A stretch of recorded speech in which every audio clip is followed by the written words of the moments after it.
Bueno, mi trabajo para BICES se adscribe al objetivo general de activar un diálogo interdisciplinar entre distintas ciencias sociales, partiendo de ese mismo objeto de estudio, que es la violencia colectiva y la protesta popular en la guerra de la independencia. ¿Se me oye bien? Sí, ¿verdad? Vale. Yo me propuse ensayar ese diálogo aplicando herramientas propias de la sociología y un poco también de la antropología al objeto actualizado. Opté por el diseño y creación de una base de datos que permitiera sistematizar la comparación ¿de qué? De sucesos que guardan parecido a la violencia colectiva que se expresó durante la Guerra de la Independencia y que aquí llamamos arrastres. Eso fue lo que a mí me inspiró. En el texto previo a esta intervención que pude compartir con la mayoría, yo me centré en reflexionar en torno a la decisión de operativizar cada variable del caso y en lo que oculta la discrecionalidad. Hoy lo que quiero es dedicar más tiempo al problema de la selección de los casos y asumo como eje de la reflexión otro título, el que tenéis en pantalla, violencia vigilantista en el siglo XXI, casuística y comparativa internacional, y sobre todo la pregunta, ¿puede el registro escapar al relato? Bien, el primer reto y el fundamental es tener una buena definición de la categoría del suceso. En mi opinión, el punto de partida a imitar, estos arrastres del que hablé, es una categoría para mí óptima, muy bien delimitada. He visto que aún así plantea problemas importantes para el experto, problemas de interpretación y de veracidad, pero al menos los contornos temporales y geográficos están bastante acotados para ensayar lo que sería una base de datos. Para identificar y decidirme por algo similar en pleno siglo XXI, yo busqué noticias y bibliografía académica también, en torno a la palabra linchamientos. La cantidad de referencias y la diversidad de la casuística es apabullante. Una forma de ilustrarlo es a través de las referencias que obtuve de la plataforma agregadora de noticias Factiva, usando el término en inglés, pero permitiendo documentos tanto en inglés como en francés, portugués o español. A fecha del 25 de abril del 2022, obtuve el resultado total de 108.400 referencias.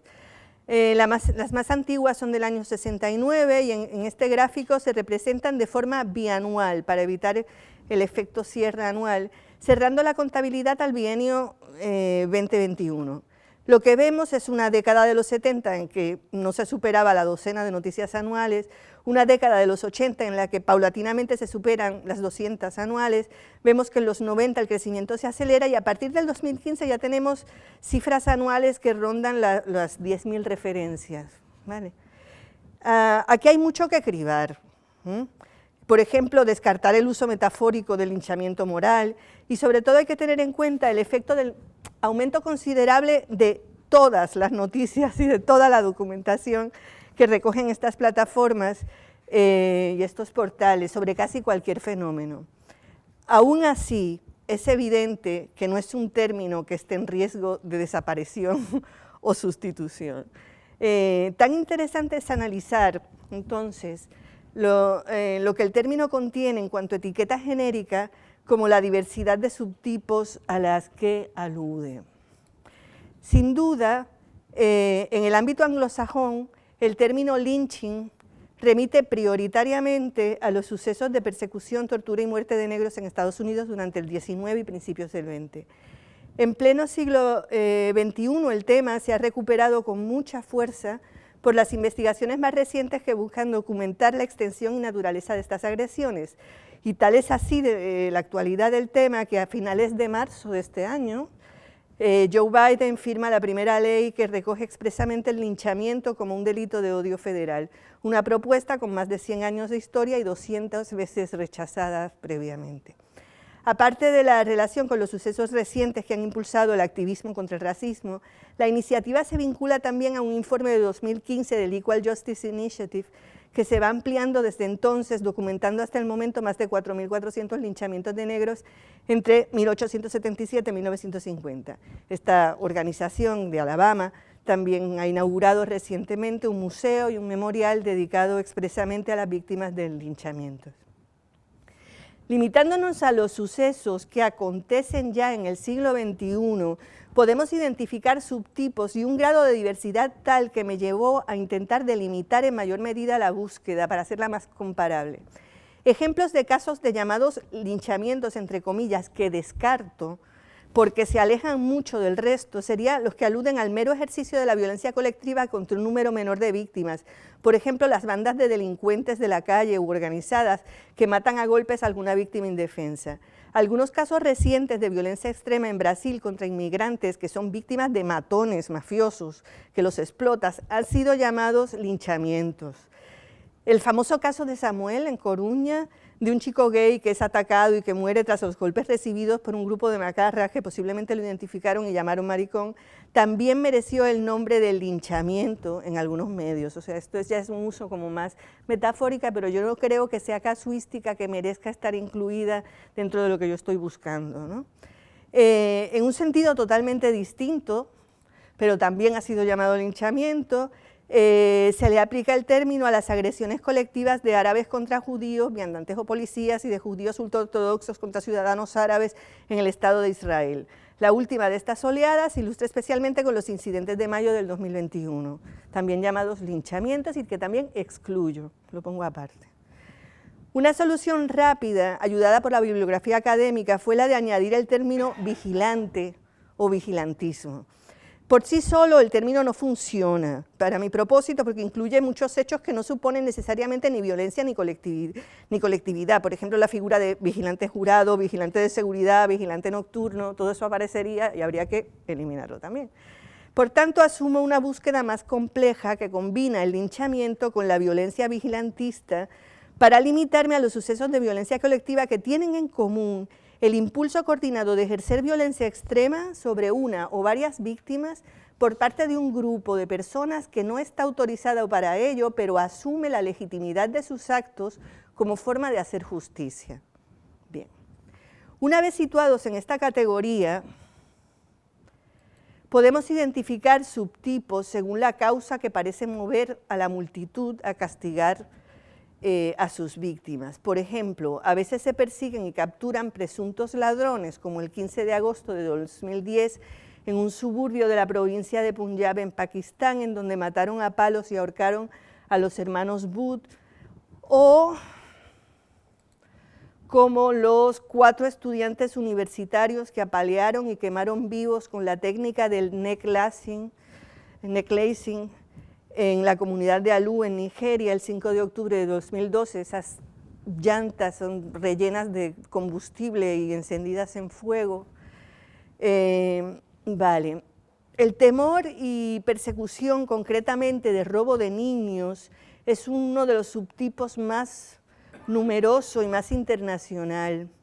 Por ejemplo, es el temor que llevó a linchamientos de 2 policías encubiertos en el pueblo de San Juan, Ixtayopan, en Ciudad de México, el 23 de noviembre de 2004. También fue el motivo que llevó a una multitud en el tradicional mercado maya de Todos Santos Cuchumatán de Guatemala. El 29 de abril de 2000 atacaron un grupo de turistas japoneses, matando a pedradas a uno de ellos y quemando vivo al chofer del autobús que los llevaba. Sobre este caso no tenemos fotos y no será casualidad que lo que al parecer motivó la sospecha sobre los japoneses fuera que estuvieran precisamente fotografiando a los niños indígenas. Aquí la última de las fotos que represento es ya en el juicio al año siguiente, donde fueron exculpados todos los que fueron identificados. Precisamente, por eso también es interesante, por la intervención forense de una antropóloga cultural explicando que formaba parte de una creencia firme lo que los movió a empezar este espontáneo linchamiento en el mercado. Bien, el caso de Andiquera, en la India, sobre el que más me documenté, también se asocia al bulo del robo de niños. A veces se alega que se roba a los niños para robar sus órganos. Bien. Es el caso del linchamiento de sobrino y tío de visita a una villa de Acatlán, en Puebla, el 29 de agosto de 2007. Si disponemos de 3 minutos, a mí me gustaría aquí poneros este vídeo, vamos a ver, sería las noticias sobre ese linchamiento en concreto, que se ve algo. Que en Puebla, 2 hombres fueron quemados vivos tras ser acusados de robar niños allá en el estado.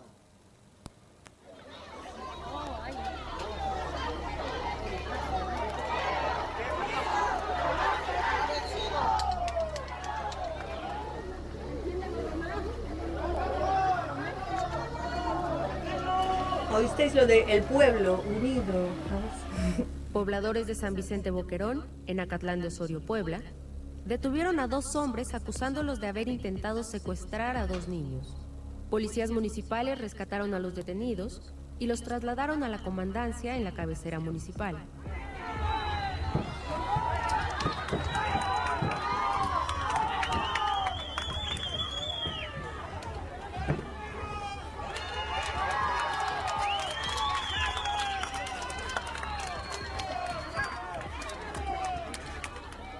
Minutos después, más de 150 pobladores llegaron a la cárcel para exigir que les entregaran a los detenidos. Amenazaban con quemarlos vivos. ¡Deja matarlo, caray! ¡Nos salimos rápido!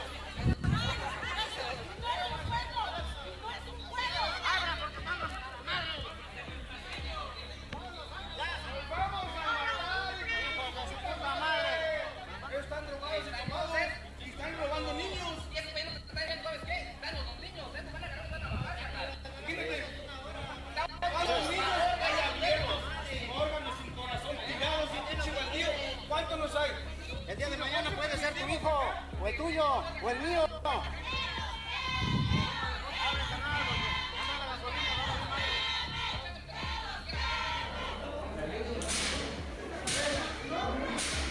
Después de poco más de 1 hora, los pobladores lograron abrir las puertas y sacar a los 2 hombres de la cárcel.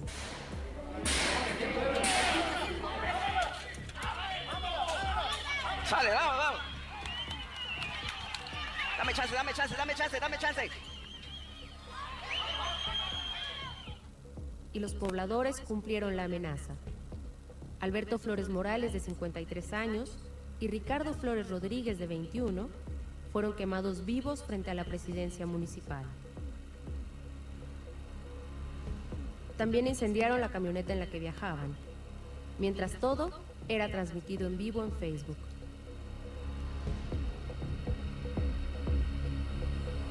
Otro motivo que define un subtipo de linchamiento vigilantista es el de la blasfemia. Si bien el objeto sagrado injuriado puede variar, los más comunes en los sucesos con amplia cobertura mediática son las vacas y el Corán. Del vigilantismo bovino en India se ha escrito mucho y está prácticamente institucionalizado en manos de los llamados justicieros de las vacas, voluntarios dedicados a cuidar de estos animales para que no sean sacrificados. El fenómeno está tan ligado al apoyo del partido fundamentalista hindú BJP en el poder desde 2014, que considerarlo vigilantismo puede ser tan forzado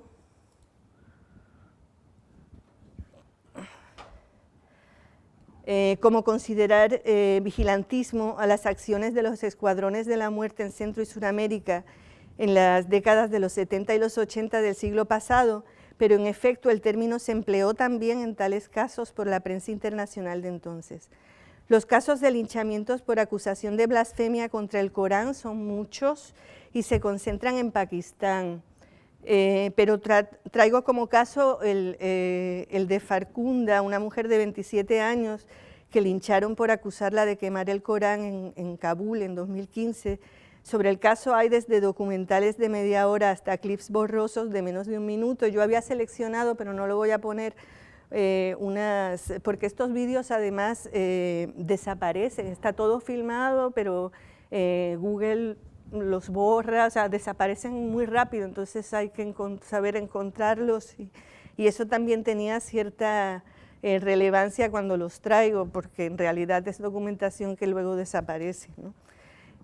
Otros subtipos de linchamiento vigilantista que destacan responden a otros criterios de clasificación, por ejemplo, según la caracterización sociopolítica de las víctimas o según la asociación a un contexto histórico-geográfico concreto. Por tanto, obviamente las categorías se solapan porque todos los casos, aunque puedan ser explicados desde una lectura más amplia o más definida y que históricamente llevan asociadas unas motivaciones alegadas por los protagonistas y con independencia del motivo de indignación, todos los casos responden a un contexto sociopolítico que informan en alguna medida lo sucedido. Pero los documentos que registran los sucesos lo tipifican siguiendo uno u otro criterio. Por ejemplo, España entró en el siglo XXI con un famoso caso que milagrosamente no tuvo víctimas mortales. Los sucesos del Ejido en febrero de 2000 son considerados casi unánimemente como vigilantismo xenófobo. Pero entonces y todavía hoy son muchos los que prefieren aludir a la motivación concreta de hacer justicia por el asesinato de una chica de manos de un joven magrebí desequilibrado. Esto es, la reacción, según dirían, normal de una comunidad que se protege de los criminales. Casi todos los casos que fui mencionando en función de un motivo responden también a otra caracterización o subtipo de linchamiento vigilantista. Por ejemplo, el caso de los 4 estudiantes presuntamente ladrones que capturaron y torturaron en Nigeria se conoce también como un caso de los linchamientos denominados Jungle Justice y vinculados expresamente a este país, a Nigeria y también creo que a Camerún. El linchamiento de Antequera, aunque pretendía castigar y eliminar a los secuestradores de niños, ha sido también vinculado a la persecución de las minorías musulmanas en la India. En la prensa internacional es muy difícil encontrar la vinculación expresa con esta motivación de este caso en concreto, pero insistiendo se encuentra. Por ejemplo, al entrevistar a un anciano de la aldea y preguntarle cómo pudo pasar algo así, la respuesta fue, la gente se equivocó. ¿Vieron la cara que tenía el de Qatar? La barba que llevaba parecía un terrorista. Pero la razón por la que en este caso en concreto es más difícil encontrarlo como caso también de persecución étnica es porque Antequera se ha presentado sobre todo como un subtipo muy particular, linchamientos por efecto de la transmisión de bulos a través de redes sociales. Y tanto fue así que de hecho WhatsApp a raíz del suceso activó la posibilidad de limitar el número de veces que un mismo mensaje se podía reenviar. Si disponemos de otros 3 minutos, que no los voy a usar, veríais un vídeo bastante bueno donde cuenta todo el suceso, mucho más rápido que yo de lo que pasó en Antequera, y lo encontráis en una página dedicada precisamente al fact-check y a desmontar bulos, o sea, está usado como paradigma para cómo evitar las noticias falsas. También el caso de Acatlán, ese que vimos que nos impresionó tanto, se considera típico del efecto de difusión del bulo por las redes sociales. Y peor aún, porque sepáis que cuando fue retransmitido por Facebook, la madre del joven lo vio todo. Hay otras maneras de diferenciar subtipos de sucesos de linchamiento vigilantista que podemos asumir como investigadores, según las variables que consideremos relevantes a priori. Por ejemplo, podemos diferenciar los casos ordinarios o genéricos de los casos famosos que han recibido más atención mediática.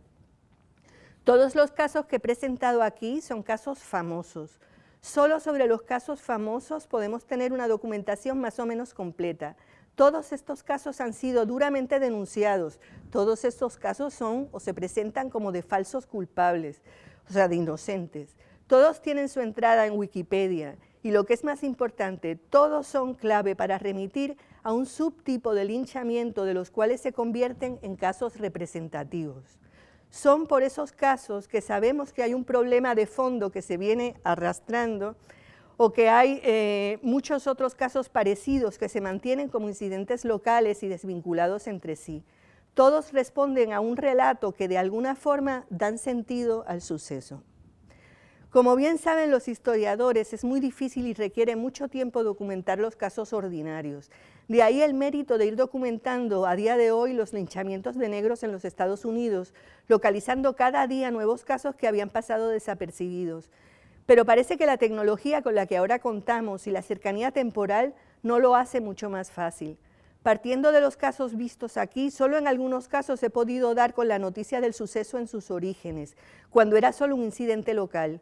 El asesinato de los hermanos Butt en Pakistán se presentó como la captura de los ladrones y asesinos de una familia local y abunda sobre las características del robo y del cruel asesinato, antes de que se viera que eran un linchamiento de inocentes y que no tenía nada que ver con ese crimen, que luego no se supo nada más de él. La primera noticia que logré rastrear del caso Handiquera se presentaba como un accidente de coche. Sabemos que hay casos en que primero aparecen los cuerpos abandonados y otros en que son rescatados vivos y mueren días después. Mientras está vivo, mientras se resuelve la identidad del cadáver, no tienen por qué asumirse que es un caso de linchamiento vigilantista, si los perpetradores lo quieren ocultar, que en otros casos no lo quieren ocultar, sino todo lo contrario. Bien, y este es en el momento de esta charla en el que yo paro, giro la cámara y me hago un selfie. Y me pregunto, ¿por qué me empeño en buscar un caso ordinario? La respuesta es que desconfío de las etiquetas mediáticas y asumo que hay un sesgo en los casos famosos. Y sin embargo, sé que los sesgos, si se conocen, son controlables. Sé que el problema mayor está en el sesgo inadvertido. Perseguimos un ideal de veracidad pura, de la cual más nos alejamos mientras menos identifiquemos nuestros propios sesgos, nuestros propios filtros para conocer los hechos. Y esto es así en la tarea de identificar los sucesos que conforman el tipo ideal del linchamiento vigilantista, como en la tarea de ir desgranando y concretando cada una de las variables que caracterizan cada suceso, los que concretan el dónde, cuándo, cómo, quiénes y por qué. Y eso es todo lo que tengo que decir hoy.